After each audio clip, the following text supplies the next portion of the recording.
For over a century, the Marrow family estate has been haunted by a single, terrifying mystery. Every bride who was set to marry into the family vanished before the wedding day. No bodies were found, no letters left behind, only abandoned dresses and a silence that the villagers refused to break. Was it a curse, a secret ritual, or something even darker that kept the Marrows from ever celebrating a wedding? At the edge of a desolate moor, half hidden by perpetual fog, stands the Marrow estate, a sprawling manor whose walls seem to sag under the weight of centuries. Once built to display wealth and power, it now looks more like a mausoleum than a home. Cracked windows reflect no light, iron gates hang rusted and twisted, and the path leading to its doors is overgrown, as though nature itself wants to erase its existence. Among the nearby villagers, the estate's name is spoken only in hushed tones. No one passes by after sunset, and even in daylight, travelers avoid looking at it for too long. The chapel bell, which once marked weddings and celebrations, hasn't rung in over 100 years. Some claim it fell silent on the same night the first bride disappeared, and since then, it has remained as mute as the graves in its shadowed courtyard. Those who live closest to the moor tell of unsettling sights, distant lantern lights gliding across the upper windows when no one should be inside, and faint sobbing that drifts across the wind, soft enough to make you question if you truly heard it, yet heavy enough to chill you to the bone.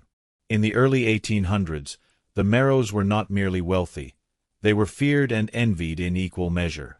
Their fortune came from shipping and overseas trade, and their name carried power in courts and markets alike. To outsiders, the family appeared disciplined, elegant, and relentlessly ambitious. But within their towering manor, the Marrows were obsessed with something far more than wealth: bloodlines. They believed their lineage was sacred, one that could not be diluted by common unions. Every marriage was carefully arranged, designed to strengthen their social standing and preserve what they saw as a superior heritage. Love played no role in their choices, only legacy mattered. Yet, despite their determination, no Marrow wedding was ever completed. Historical records show a haunting pattern. Every fiancée, without exception, vanished in the days leading up to her vows. Engagement announcements appeared in society papers, invitations were sent, and then, nothing. A folded dress, an abandoned ring, and a hollow silence where a wedding should have been. In the spring of 1821, the Marrows prepared for what should have been a grand event: the marriage of Jonathan Marrow to Eleanor Whitcomb, a young heiress whose family fortune would merge seamlessly with their own. Invitations had been delivered to aristocrats across the region, the manor had been draped in flowers, and a banquet awaited in the great hall. But on the eve of the wedding, the celebration turned to panic. Eleanor was last seen retiring to her chamber to rest before the ceremony. By morning, her bed was perfectly made, her bridal gown laid neatly across it as though waiting for her return. Her shoes were missing, yet there were no footprints in the dusted corridor outside her door.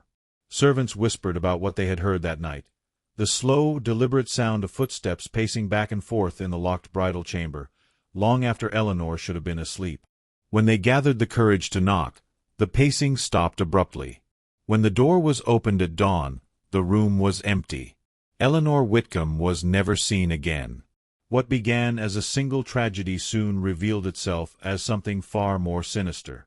In every generation after Eleanor's disappearance, the Marrows announced engagements with elegance and pride, only for their brides to vanish days before the wedding.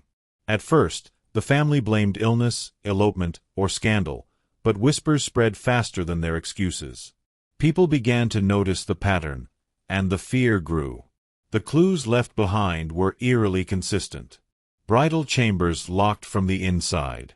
Dresses and jewelry neatly arranged as though the brides intended to wear them. Elaborate wedding feasts prepared and left untouched, rotting under candlelight while guests were sent away with fabricated tales of unforeseen delays.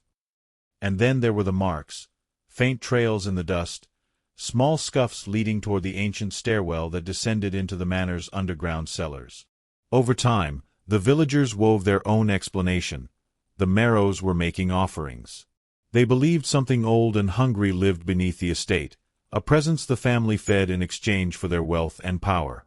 The more the Marrows denied it, the more convinced the villagers became that every missing bride had not vanished, but had been given. As the disappearances continued, villagers began piecing together their own darker histories about the Marrows.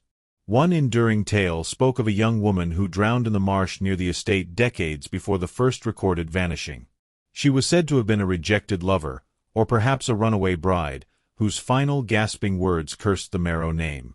Locals believed her restless spirit lingered in the fog, demanding vengeance by stealing every bride the family tried to claim. Another theory was far older and far more unsettling, that the Marrows themselves were not victims but participants. According to whispers passed from generation to generation, the family's fortune came from something they brought back across the sea. Patron they worshipped, a spirit of the water that demanded a bride each generation as payment for their wealth. It wasn't simply a curse, the villagers said, it was a pact. Even the church failed to erase the rumors. Clergy who were sent to bless the house returned shaken and pale, refusing to speak in detail about what they had experienced. Some muttered only one thing before leaving: the walls were listening.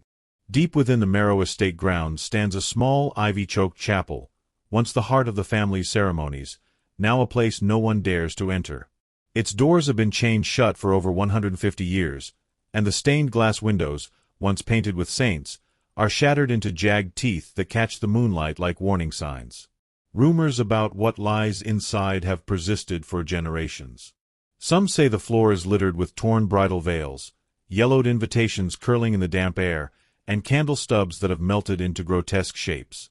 The most chilling story speaks of a locked altar chest rumored to contain the belongings, or perhaps something far worse, of the missing brides. Those who have tried to unseal the chapel have not succeeded.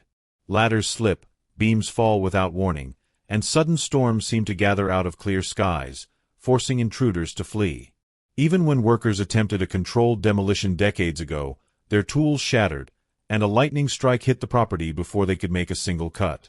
The chapel remains untouched, as though the land itself is protecting whatever secret it hides. In 1910, the Marrow family prepared for what they hoped would be the wedding that finally broke their terrible reputation. Catherine Holloway, a woman of notable lineage herself, was to marry Edward Marrow in a ceremony that had been planned with meticulous care. Security was increased, windows were nailed shut, and servants were instructed to keep watch outside Catherine's room throughout the night. Despite their precautions, the curse, or whatever haunted the estate, found its way in. Hours before the ceremony, Catherine was seen by two stable hands walking calmly through the garden, fully dressed in her bridal gown. In her hands, she carried her bouquet as though heading to the altar. Yet instead of turning toward the chapel, she stepped beyond the gates, into the dense fog that rolled across the moor. Witnesses called out to her, but she never turned. By the time they reached the marsh, she had vanished completely. The only trace left behind was her bouquet, soaked, petals torn, resting at the edge of the black water. Her body was never recovered, and with her disappearance, the Marrow weddings ended forever. After Catherine Holloway's disappearance, the Marrow estate was sealed and left to decay. The once grand manor now stands as a hollow ruin, its windows broken, its gardens consumed by thorns. Yet even in abandonment, it has not grown silent.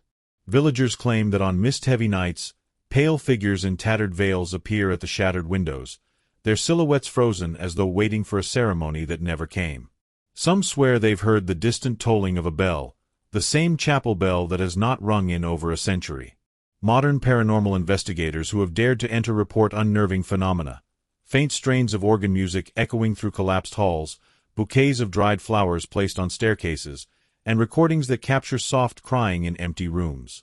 One team even claims their equipment shut down simultaneously when they approached the locked chapel doors, as if something didn't want them to continue.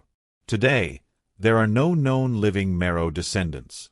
Some historians argue that the family deliberately chose to end their bloodline, refusing to risk another generation's tragedy.